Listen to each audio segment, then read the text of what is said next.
दोस्तों, मैं सूरज आपका फिर से एक बार अल्पाइन क्लासेस में वेलकम करता हूं। पिछले क्लास में जो भी हमने पार्ट्स ऑफ स्पीच के बारे में पढ़ाई किया था, अब उसके हमने कुछ सेंटेंसेस लिखे हुए हैं। ये पार्ट्स ऑफ स्पीच को पहचानने का आखिरी क्लास है। इसको सभी लोग ध्यान से देखेंगे। कुछ सेंटेंस मैंने लिख के लाया है, कुछ सेंटेंस मैंने लिखा है यहाँ पे बोर्ड पे, और सारे सेंटेंसेस में कुछ वर्ड्स लिखे हुए हैं जिनकी पार्ट्स ऑफ स्पीच को पहचानने की कोशिश करेंगे हम लोग। इस तरीके से हम कह सकते हैं ये एक तरीके से पार्ट्स ऑफ स्पीच को पहचानने की एक्सरसाइज है। तो वन बाय वन मैं सेंटेंस को पढ़ूंगा और उसमें जो भी अंडरलाइंड वर्ड है हम उसकी पार्ट्स ऑफ स्पीच को बताने की कोशिश करेंगे। देखो, पार्ट्स ऑफ स्पीच के कंसेप्ट्स को हम लोग थोड़ा सा समझ चुके हैं और ये भी समझने की कोशिश करें। देखो, कोई भी चीज़ बनती है तो उसके इंग्रेडिएंट्स हमें पहले पता होने चाहिए ना। तो पार्ट्स ऑफ स्पीच हमने पढ़ा। पार्ट्स ऑफ स्पीच होती क्या है? कोई सेंटेंस बनता है तो उस सेंटेंस को बनाने की इंग्रेडिएंट्स क्या हैं। जैसे कोई पकवान बनाना है, कोई आइटम बनाना है तो उसमें कुछ मसाले पड़ते होंगे, कुछ सब्जियां पड़ती होंगी, उसके अलावा नमक पड़ता होगा, ऑयल चाहिए होता है उसको बनाने के लिए। तो ये सारी चीज़ें मिला करके तब एक आइटम बनता है, तब कोई एक डिश तैयार होती है। तो ये सारे क्या हैं? टुकड़े उसके, ये जो छोटे छोटे इसके पुर्जे हैं ना, ये इंग्रेडिएंट्स कहलाते हैं। तो हम लोग पार्ट्स ऑफ स्पीच के इंग्रेडिएंट्स तो पढ़ चुके हैं। अच्छा, अगर इंग्रेडिएंट्स अच्छा हो तो जाहिर सी बात है कि उसका जो डिश तैयार होगी वो भी अच्छी होगी। तो इंग्रेडिएंट्स अगर नहीं पहचानेंगे तो अगर आपको आगे इस तरीके का कोई सेंटेंस दे दिया जाएगा, अगर आपको सेंटेंस के सारे इंग्रेडिएंट्स नहीं पता हैं, उसके टुकड़े नहीं पता हैं, अगर टुकड़ों के बारे में अच्छे से जानकारी हो जाती है तो जाहिर तौर पे आप उसको मिला करके एक अच्छा खूबसूरत सा सेंटेंस बना पाएंगे। और उस सेंटेंस के जितने भी टुकड़े हैं उनकी आप ग्रामेटिकल प्रोफाइल भी बता पाएंगे। तो वही मैं कहना चाह रहा हूँ कि जब भी आपको इस तरीके का सेंटेंस दिया जाएगा, वो आप बच्चे वाला खेल नहीं रह गया कि आप बस आपसे नाउन क्या है ये पूछ दिया जाए कि सर मैं बताऊंगा नाउन।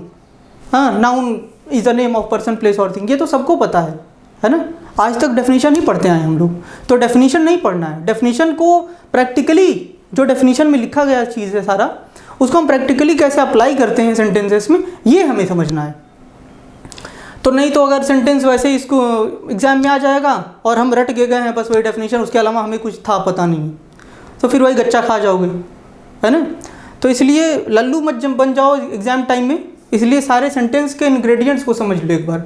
और जितने भी सारे सेंटेंस मैं यहाँ पे करा रहा हूँ सब लोग राइट डाउन करते चलो और सारे पार्ट्स ऑफ स्पीच को हम लोग वन बाई वन कवर करते चलेंगे। देखो, पहला सेंटेंस लिखा हुआ है, Pallavi kept the fast for a week.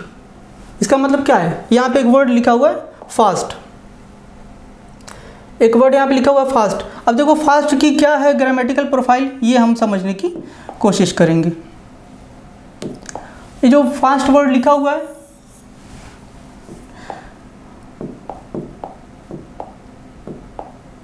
देखो फास्ट वर्ड यहाँ पे लिखा पल्लवी केप्ट, पल्लवी ने व्रत रखा। यहाँ पे क्या मतलब इसका मतलब है व्रत रखना, है ना। और व्रत क्या होता है? व्रत तो किसी चीज़ का नाम है ना, एक फास्टिंग नहीं रखता इंसान। तो जो फास्ट होता है हिंदी में, इसका मतलब क्या है? व्रत है। तो यहाँ पे इसकी प्रोफाइल क्या हुई? ये इसकी प्रोफाइल यहाँ पे नाउन की है ना। अगले सेंटेंस में हम लोग चलते हैं। भव्या रैन वेरी फास्ट, भव्या बहुत तेज दौड़ी। अब यहाँ पे जो फास्ट वर्ड है ना, यहाँ ये फास्ट किसकी तरफ इशारा कर रहा है? भव्या के एक्शन की तरफ इशारा कर रहा है। भव्या क्या कर रही है? काम, दौड़ने का काम कर रही है। और कैसे कर रही है? बहुत तेज़ी से। तो यहाँ पे जो डिग्री बढ़ाने का काम कर रहा है ये वेरी है, वेरी फास्ट की डिग्री को बढ़ा रहा है ना। और ये फास्ट क्या है? यहाँ पे हम सिर्फ फास्ट की बात कर रहे हैं।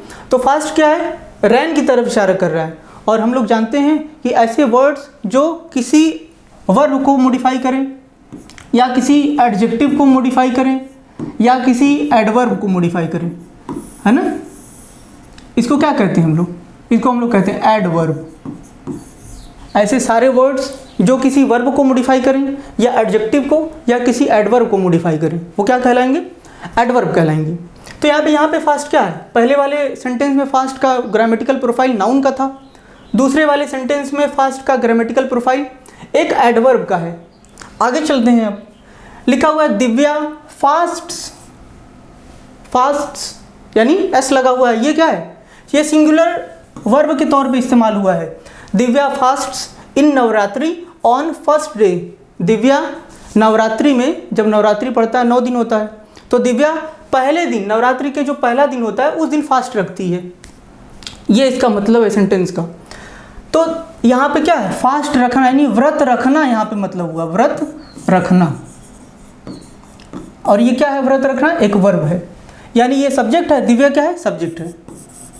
दिव्या हो गया सब्जेक्ट, उसके बाद लगा हुआ है वर्ब। यहाँ पे यानी कि फास्ट का प्रोफाइल था नाउन, दूसरे वाले सेंटेंस में फास्ट का प्रोफाइल हो गया एडवर्ब, तीसरे वाले फास्ट का प्रोफाइल हो गया वर्ब का।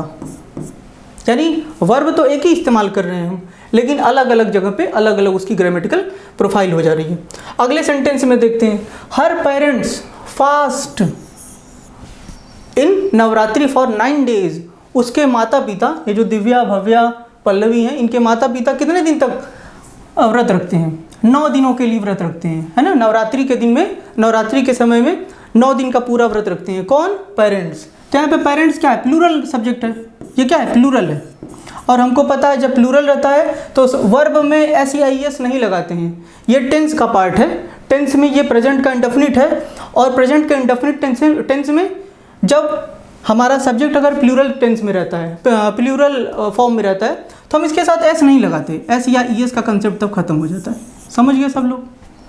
लेकिन यहाँ पे देखो दिव्या क्या थी, सिंगुलर थी ना, तो यहाँ पे सिंगुलर के साथ सिंगुलर आएगा।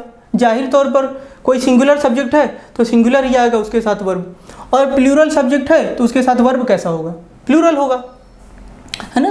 ये जो सिंगुलर के साथ सिंगुलर और प्लूरल के साथ प्लूरल, ये जो इक्वल होना चाहिए। समझ आ रहा है सबको। तो उसी तरीके से यहाँ पे लिखा हुआ, दिव्या क्या थी, सिंगुलर थी, तो यहाँ पे फास्ट एस लगाने से वर्ब बन जाता है सिंगुलर। यहाँ पे हर पेरेंट्स, यहाँ पे जो पेरेंट्स लिखा हुआ है प्लूरल है, उसके लिए यहाँ पे प्लूरल वर्ब लगा दिया गया। यानी आप देख पा रहे हैं कि चारों सेंटेंसेस में जो फास्ट वर्ड इस्तेमाल हुआ है सबकी ग्रामेटिकल प्रोफाइल अलग अलग है। पहले वाले में नाउन का काम कर रहा है, दूसरे वाले में एडवर्ब का काम कर रहा है, तीसरे वाले में वर्ब का काम कर रहा है लेकिन सिंगुलर वर्ब, चौथे वाले में भी वर्ब का काम कर रहा है, लेकिन वर्ब में भी कौन सा वर्ब, प्लूरल वर्ब का काम कर रहा है। अब चलते हैं आगे, दूसरा सेंटेंस देखते हैं। लिखा हुआ है, Shweta has a little knowledge of this subject. Shweta को इस सब्जेक्ट के बारे में बहुत थोड़ा ज्ञान है। ये जो लिटिल वर्ड लिखा हुआ है ना, जब मैं एडजेक्टिव पढ़ाऊंगा डेप्थ में तो मैं लिटिल के बारे में वहाँ पे चर्चा कर रहा हूँगा कि कब लिटिल लगाते हैं, कब अ लिटिल लगाते हैं और कब द लिटिल लगाते हैं। तो जब लिटिल जो वर्ड है, लिटिल का मतलब क्या होता है, थोड़ा, लिटिल का मतलब होता है थोड़ा। अगर यहाँ पे मैं लिख देता श्वेता हैज़ लिटिल नॉलेज, इसको ए को हटा देता, तब इसका मतलब ये होता कि श्वेता के पास किसी उस सब्जेक्ट के बारे में बहुत कम ज्ञान है, इसका मतलब कि न के बराबर ज्ञान है ना। लेकिन यहाँ पे थोड़े ज़्यादा की मैं बात कर रहा हूँ, थोड़े ज़्यादा की बात कर रहा हूँ, तब यहाँ पे क्या लगाना पड़ेगा, ए लगाना पड़ेगा, है ना। तब यहाँ पे क्या लगाना पड़ेगा, ए लगाना पड़ेगा। तो Shweta has a little knowledge of this subject, Shweta को इस सब्जेक्ट के बारे में थोड़ा ज्ञान है। न के बराबर ज्ञान है कहना रहता तब मैं लगाता लिटिल, और मुझे कहना है थोड़ा ज्ञान है, मतलब कि पूरा नहीं है, थोड़ा ज्ञान है, तो a little knowledge of this subject. अब देखो यहाँ पे नॉलेज क्या है, नॉलेज है नाउन, ज्ञान, नॉलेज का मतलब ज्ञान, तो ज्ञान नाउन है और ज्ञान को मॉडिफाई कर रहा है नॉलेज की तरफ जो इशारा कर रहा है, यानी नाउन को मॉडिफाई कर रहा है। तो ऐसा वर्ड जो नाउन की तरफ इशारा करे, ऐसा वर्ड जो नाउन को मॉडिफाई करे, क्या कहलाता है, एडजेक्टिव कहलाता है। तो यहाँ पे जो हमारा लिटिल लिखा हुआ है, इसकी ग्रामेटिकल प्रोफाइल एडजेक्टिव की है। दूसरा सेंटेंस देखते हैं। लिखा हुआ है, Radha is a little worried about her husband. Radha अपने हस्बैंड के बारे में थोड़ी चिंतित है। अब यहाँ पे देखो, मैंने पिछले क्लास में बता रखा था कि जो वर्ब की थर्ड फॉर्म होती है ना, वो मेन वर्ब का भी काम करती है, परफेक्ट टेंस में इस्तेमाल होती है, और पार्टिसिपल का भी काम करती है ना। जब पार्टिसिपल का भी काम करती है वो भी मैंने बताया था, और एक बताया था मैंने कि वर्ब का जो थर्ड फॉर्म होता है वो एक एडजेक्टिव का भी काम करता है। तो मैंने इसके सेंटेंस भी बताए थे कि जैसे बोला था मैंने कि आई एम कन्फ्यूज नहीं बोलना है, आई एम कन्फ्यूज्ड बोलना है, आई एम वरी नहीं बोलना है, आई एम वरीड बोलना है ना। तो ये सारी चीज़ें मैंने पहले ही डिस्कस कर चुका हूँ, मैंने पहले ही क्लास में डिस्कस कर दिया है। देखो यार, अगर तुम सीक्वेंस में नहीं पढ़ोगे तो थोड़ा तुम्हें प्रॉब्लम हो जाएगा, है ना। तो इसलिए कोशिश ये करो कि जितने भी हमारे क्लासेस आ रहे हैं, कोशिश ये करो कि तुम सारे को सीक्वेंस में पढ़ो, सबका नोट्स बनाते चलो, है ना। ये नहीं कि थोड़ा सा पढ़ लिया, एक क्लास देख लिया या एक क्लास का दो चार 10 मिनट देख लिया और सोचने लगे ओ माय गॉड आज तो मैंने बहुत क्रेजी कर लिया, है ना। तो ऐसे नहीं काम चलेगा, उसको आपको लिखना पड़ेगा और बार बार उसको रिवाइज भी करते रहना है, नहीं तो ये सारी चीज़ें एक बार ऊपर से चली जाएंगी, है ना।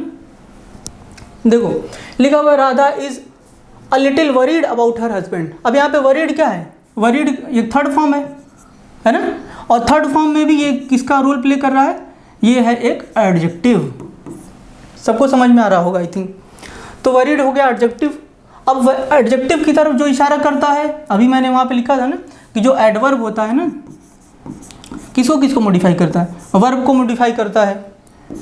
एडवर्ब एक एडजेक्टिव को भी मॉडिफाई करता है ना, और एक एडवर्ब को भी मॉडिफाई करता है, एडजेक्टिव को और एक एडवर्ब को मॉडिफाई करता है। तो यहाँ पे खुद एडजेक्टिव है और एडजेक्टिव की तरफ जो इशारा कर रहा हो वो हो जाता है हमारा एडवर्ब, यानी ये क्या है यहाँ पे, ये मेरा एडवर्ब है। आगे चलते हैं। अब तीसरा सेंटेंस लिखा हुआ है आई थिंक, मुझे ऐसा लगता है, आई थिंक मुझे ऐसा लगता है, मैं सोचता हूँ। I think hers is a better plan, उसका प्लान कैसा है, बेटर प्लान है। हर्स मतलब क्या हो गया यहाँ पे, उसका, है ना। सेंटेंस गलत नहीं है, हर्स से सेंटेंस चालू होता है, एक प्रोनाउन है ना। तो हर्स का मतलब यहाँ पे क्या है, इसके अंदर क्या छुपा हुआ है, hers is a better plan, यानी इसके अंदर छुपा है बेटर प्लान। हर्स मतलब हर प्लान, हर्स का मतलब क्या है, her plan is a better plan. तो यहाँ पे आप बेटर की बात कर रहे हैं। I think hers plan is a better plan, उसका जो प्लान है कैसा है, अच्छा है। You think you know it better, तुम इसे अच्छे से जानते हो। यहाँ पे जो बेटर वर्ड है इन दोनों की हम बात कर रहे हैं। अब ये जो बेटर है किसकी तरफ इशारा कर रहा है, प्लान के बारे में, कि ये कैसा प्लान है, अच्छा प्लान है। और प्लान की प्रोफाइल क्या है, प्लान एक नाउन है, और नाउन की तरफ जो वर्ड इशारा करे वो क्या कहलाता है, एडजेक्टिव। देखो हम लोग अभी यहाँ पे आइडेंटिफाई कर रहे हैं, बोर होने की जरूरत नहीं है। मैं पिछली क्लास में भी कुछ सेंटेंस करवाया था, इसका मतलब ये नहीं कि आप इसको स्किप कर दो, है ना। 25-26 सेंटेंस है, सबको 1 बाय 1 करो और noun, pronoun, adjective, verb, adverb, preposition सब कुछ क्लियर हो जाएगा। हालांकि मैंने पिछली क्लास में प्रीपोजिशन तो बताया था, कंजंक्शन नहीं बताया था। कंजंक्शन एक कनेक्टर वर्ड होता है जिसके बारे में अभी मैं आगे बढ़ूंगा, जब कंजंक्शन आएगा तो उसके थोड़ा सा मैं बता दूंगा जब, और उसके बाद जब हम लोग आगे बढ़ेंगे चैप्टर्स करेंगे कंजंक्शन के तो वहाँ पे डिटेल में पढ़ा जाएगा। तो यहाँ पे क्या था, बेटर एक एडजेक्टिव था। दूसरे सेंटेंस में देखते हैं, यू नो इट बेटर, तुम इसको अच्छे से जानते हो। कैसे जानते हो, अच्छे से जानते हो। तो अच्छे से जानते हो इसका मतलब क्या बता रहा है, मैनर बता रहा है ना। और मैनर किस चीज़ का बता रहा है, जानने का मैनर बताया जा रहा है कि तुम कैसे जान रहे हो, अच्छे तरीके से जान रहे हो, यानी मैनर बताया जा रहा है।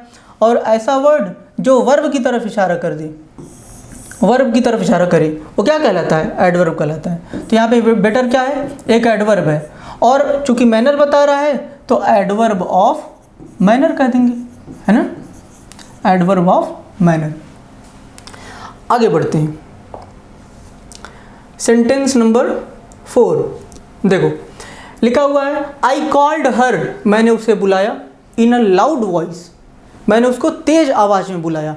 तो यहाँ पे वॉइस क्या है, वॉइस है हमारा नाउन, और नाउन की तरफ इशारा कौन कर रहा है, तो इशारा हमारा कर रहा है लाउड। इस वॉइस को मॉडिफाई करने वाला वर्ड कौन है, मॉडिफाई करने वाला वर्ड है लाउड। और लाउड क्या हो जाएगा तब, एडजेक्टिव हो जाएगा। क्यों एडजेक्टिव हो जाएगा, क्योंकि ये नाउन की तरफ इशारा कर रहा है, तो लाउड यहाँ पे क्या हो गया, एडजेक्टिव हो गया। आगे सेंटेंस लिखा हुआ है, डोंट कॉल मी, मुझे मत बुलाओ, डोंट कॉल मी, मुझे मत बुलाओ। सो मतलब इतना, लाउड मतलब तेज, मुझे इतना तेज मत बुलाओ। आई रियली हेट इट, मुझे बहुत कोफ्त होती है, मुझे बहुत बुरा लगता है, यानी मुझे नफरत है, जब मुझे तेज से बुलाते हो ना मुझे नफरत हो जाती है तुमसे, ये मतलब था इसका। तो ये जो लाउड वर्ड है किसकी तरफ इशारा करा, don't call me so loud, मुझे जोर से मत बुलाओ, यानी ये कॉल की तरफ इशारा कर रहा है, बुलाने की तरफ इशारा कर रहा है, यानी ये यहाँ पे क्या हो गया, वर्ब की तरफ इशारा कर रहा है, इसलिए हो गया एडवर्ब, है ना। देखो ये जो सो है ना, इसकी डिग्री को बढ़ा रहा है, इतना तेज मत बुलाओ, इतना तेज, तेज को भी इतना कर दिया, यानी उसकी डिग्री को बढ़ा दिया, लाउड की डिग्री को बढ़ा दिया। तो ये भी क्या हो जाएगा, एडवर्ब हो जाएगा, ये भी एडवर्ब हो जाएगा। लेकिन हम लोग बात यहाँ पे लाउड की कर रहे हैं, तो लाउड पहले वाले सेंटेंस में एडजेक्टिव है, दूसरे वाले सेंटेंस में क्या है, एडवर्ब है। आगे बढ़ते हैं सेंटेंस में। ऊपर हो जा। देखो लिखा हुआ है सम हैव पेन्स, कुछ लोगों के पास कलम है। अदर्स हैव पेन, कुछ लोगों के पास कलम है और कुछ लोगों के पास दर्द है। कुछ होता है ना शायर टाइप के लोग, तो जिनके पास दिल में दर्द होता है वो लोग कलम से लिख लेते हैं, और जिनके पास कलम नहीं होता है वो रोते रहते हैं, उनके पास दर्द रह जाता है। तो वो सेंस था इसका। तो सम यहाँ पे क्या है, सम एक तरीके से प्रोनाउन के जगह पे इस्तेमाल हुआ है। क्यों? क्योंकि हम बता चुके हैं कि सब्जेक्ट क्या बन सकता है। सब्जेक्ट या तो सब्जेक्ट जो होता है या तो वो कोई नाउन हो सकता है या कोई प्रोनाउन हो सकता है ना। और यहाँ पे आप लोग देख रहे हैं कि यहाँ पे हैव लगा हुआ है। हैव क्या है? एक वर्ब है। और वर्ब किसके बाद आता है? सेंटेंस बनाने के पहला चैप्टर वापस चलो, पहले वाले क्लास में शुरुआत में बताया था, सबसे पहले सेंटेंस बनाने के लिए साहब हमको एक सब्जेक्ट चाहिए, एक वर्ब चाहिए, बेसिक स्ट्रक्चर याद आया? सब्जेक्ट के बाद वर्ब लगता था। तो यहाँ पे अगर ये सब्जेक्ट है इसके बाद ये वर्ब है, ठीक है। यानी क्या हो गया, ये क्या हो गया? प्रोनाउन है। क्या है ये? प्रोनाउन है। आगे बढ़े। Some students are absent from the class, कुछ लड़के, कुछ विद्यार्थी, कुछ पढ़ने वाले, है ना, कक्षा से बाहर हैं, क्लास से बाहर हैं। फ्रॉम द क्लास, क्लास से कहाँ है? बाहर है। तो ये स्टूडेंट की तरफ इशारा कर रहे हैं, कुछ लड़के। तो ये सम किसकी तरफ इशारा कर दिया? स्टूडेंट्स। और स्टूडेंट क्या है? स्टूडेंट है नाउन। तो नाउन की तरफ इशारा करने वाला वर्ड एडजेक्टिव। चलो आगे बढ़ते हैं।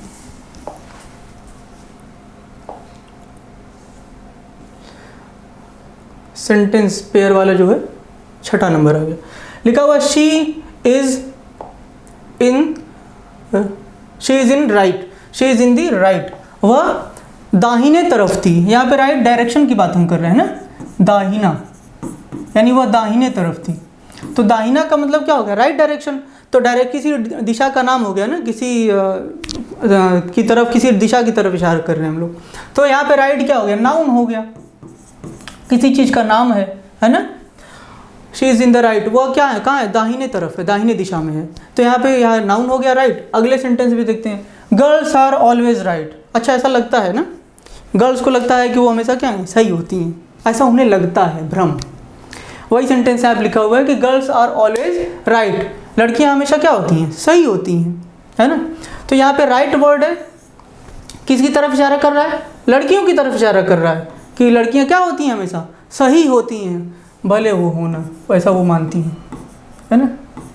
तो सही, यहाँ पे सही मतलब है जिसकी किसकी तरफ इशारा कर रहा है? गर्ल्स। और गर्ल्स क्या है? गर्ल्स एक नाउन है। तो नाउन की तरफ इशारा करने वाला वर्ड क्या कहलाता है? एडजेक्टिव।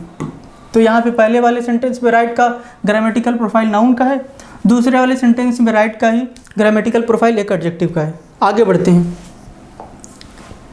लिखा हुआ है सिंस शी, रुको एक मिनट पेन लेते। सिंस शी सेज सो, चूँकि वो ऐसा कहती है, आई बिलीव इट, मैं भरोसा कर लेता हूँ। चूँकि वो ऐसा कहती है इसलिए मैं भरोसा कर लेता हूँ। अब देखो यहाँ पे सिंस क्या है? सिंस जो वर्ड है ना, इसको मैं ऐसे भी लिख सकता था, इस सेंटेंस को ऐसे भी लिख सकता था। पहले लिख देता आई बिलीव इट, मैं इस पर भरोसा करता हूँ। सिंस शी सेज इट, मैं इस बात पे भरोसा करता हूँ चूँकि वो ऐसा कहती है, वो ऐसा कह रही है इसलिए मैं उस पर भरोसा करता हूँ। अब यहाँ पे देखो ये जो सिंस लगा हुआ है ना, ये पहला क्लॉज और ये दूसरा क्लॉज, इन दोनों को क्या कर रहा है? जोड़ रहा है। तो जोड़ने वाले वर्ड क्या कहलाते हैं? Connector, conjunction. कंजंक्शन के बारे में थोड़ा सा चर्चा नहीं किया था मैं। तो कंजंक्शन क्या होते हैं? ऐसा कोई भी वर्ड जो दो सेंटेंसेस को जोड़े या दो वर्ड्स को एक साथ कनेक्ट करे, है ना, ताकि उन दोनों का सेंस समझ पाए हम। तो एक दूसरे, ये पहला क्लॉज हो गया, दूसरा क्लॉज हो गया, इन दोनों को जोड़ने वाला वर्ड क्या है? सिंस है। और यहाँ पे इसका मतलब क्या है? चूँकि, है ना। तो यहाँ पे कनेक्टर का काम कर रहा है इसलिए हमको इसको क्या बोल देंगे? कंजंक्शन। इस सेंटेंस को ऐसे भी लिख सकते हैं और इस सेंटेंस को ऐसे भी लिख सकते हैं। ये मत सोच लेना कि सर शुरुआत में लगा है तो कहाँ से कनेक्ट कर रहा है, नहीं, कनेक्ट कर रहा है। हम आप इसी को सेंटेंस को इस तरीके से भी लिख सकते हैं, ठीक है ना। दोनों का मतलब बिल्कुल सेम है, कुछ भी चेंज नहीं होगा। तो इसलिए सिंस यहाँ पे क्या है? एक कंजंक्शन का काम कर रहा है सिंस, ठीक है। आगे चलते हैं। I have been waiting for you since last night, मैं तुम्हारे लिए या मैं तुम्हारा पिछली रात से इंतज़ार कर रहा हूँ, है ना। यहाँ पे क्या है सिंस, कौन सी रात से, पिछली रात से। ये जो नाइट, लास्ट नाइट वर्ड है, ये क्या है, एक नाउन है। मैंने बताया था ना कि प्रीपोजिशन वो वर्ड होते हैं जो किसी नाउन या प्रोनाउन के पहले लग करके उस रिमेनिंग सेंटेंस में इस बचे हुए सेंटेंस को जोड़ते हैं, जिससे हम पूरे सेंटेंस का मतलब ठीक ठीक समझ पाते हैं। देखो जोड़ने का काम तो ये भी कर रहा है, जोड़ने का काम ये भी कर रहा है, लेकिन यहाँ पे ये कंजंक्शन का काम नहीं कर रहा। ये कंजंक्शन नहीं है और यहाँ पे क्या है, यहाँ पे कंजंक्शन है। यहाँ पे कंजंक्शन नहीं है, ये प्रीपोजिशन है ना। क्यों? क्योंकि ये किसी नाउन या प्रोनाउन के पहले पोजीशन हो करके इस सेंटेंस या इस वाले पार्ट को जोड़ करके पूरी सेंटेंस की जानकारी बता रहे हैं हमको। और प्रीपोजिशन है यहाँ पे, प्रीपोजिशन भी कौन सा है, प्रीपोजिशन ऑफ टाइम है ये। ठीक है, कि वो पिछली रात से मैं तुम्हारा पिछली रात से इंतजार कर रहा हूँ, प्रीपोजिशन ऑफ टाइम हो गया। आगे बढ़ते हैं हम लोग। 8वां सेंटेंस लिखा हुआ है, the train had left before you reach the station. The train had left, train जो है वो चली गई थी, जा चुकी थी, है ना।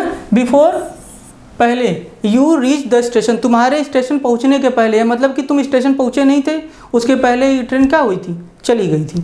तो यहाँ पे जो फिर से देखो, ये जो ट्रेन हैड लेफ्ट ये वाला पार्ट और ये before you reach the station, इन दोनों को जोड़ने वाला जो वर्ड है ना बिफोर, कंजंक्शन का काम कर रहा है। समझ में आ गया सबको? आगे चलते हैं। लिखा हुआ, my father was sitting before me, मेरे पापा मेरे बिफोर बैठे, बिफोर ने पहले बैठे थे, पहले माने सामने, तो मेरे पापा मेरे सामने बैठे थे, है ना। तो यहाँ पे प्रीपोजिशन याद आया, प्रीपोजिशन किसी नाउन या प्रोनाउन के आगे क्या है, प्रोनाउन, किसी प्रोनाउन या नाउन के जस्ट पहले लग करके पोजीशन बताता है ना, सेंटेंस में जोड़ करके उसकी पोजीशन बताता है। तो पापा कहाँ बैठे थे, पापा मेरे सामने बैठे थे, पापा की पोजीशन क्या थी वो बता रहा है। तो ये क्या हो जाएगा, यहाँ पे प्रीपोजिशन हो जाएगा। ठीक है, आगे चलते हैं। I have met you before, मैं तुमसे पहले मिला हूँ, है ना। तो यहाँ पे बिफोर क्या है, किसकी तरफ इशारा कर रहा है, मिलने की तरफ, मेट की तरफ इशारा कर रहा है ना। तो ऐसा वर्ड जो किसी वर्ब की तरफ इशारा करे वो क्या कहलाता है, एडवर्ब कहलाता है ना। आगे चलते हैं। तो यहाँ पे बिफोर की तीनों प्रोफाइल अलग अलग थी। ये हमारा सेकंड लास्ट पेयर है, इसके बाद एक और आएगा। देखो लिखा हुआ करेक्ट द एबव सेंटेंसेस, ऊपर लिखे गए सेंटेंसेस को सही करो।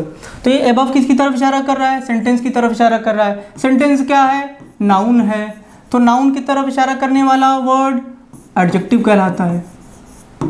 क्लियर? आगे चलते हैं।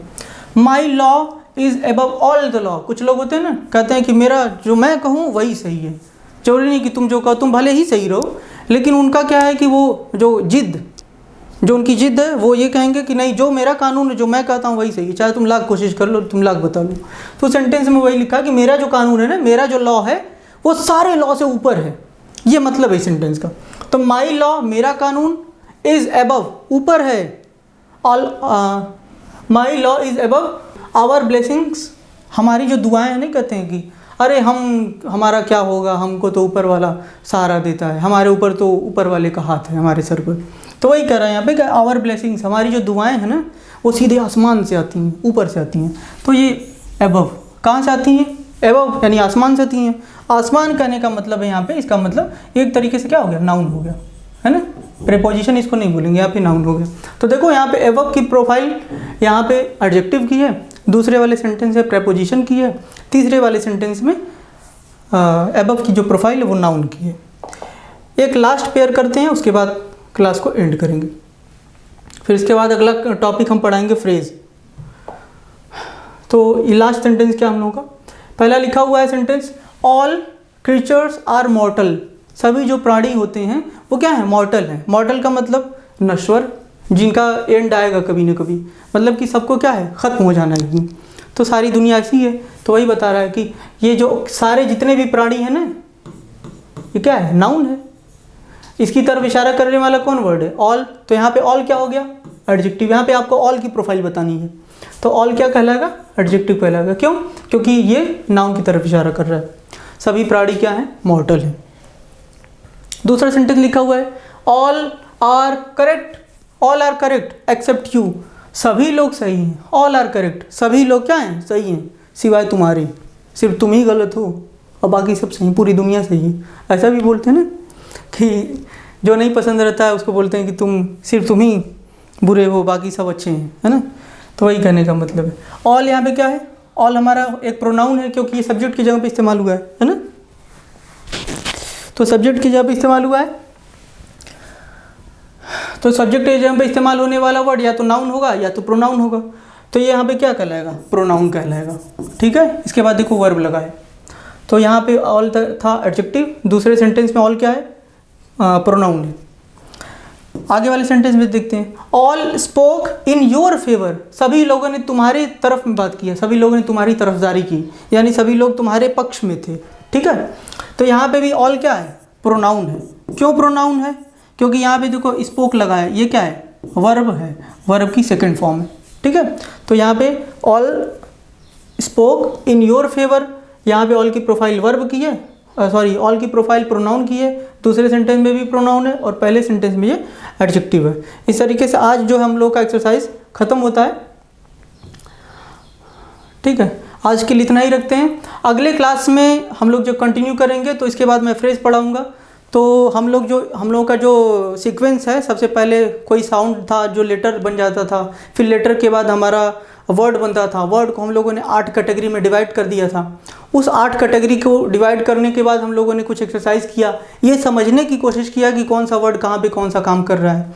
उसके बाद हम लोगों ने देखा कि पार्ट्स ऑफ स्पीच के बारे में हम लोगों ने डेप्थ में पढ़ाई कर लिया है। अब हम लोग ये कह सकते हैं कि हम पहचान जाएंगे कि कौन सा वर्ड जो है कहाँ पे प्लेस हुआ है, तो उसको हम कौन सा नाम दे सकते हैं।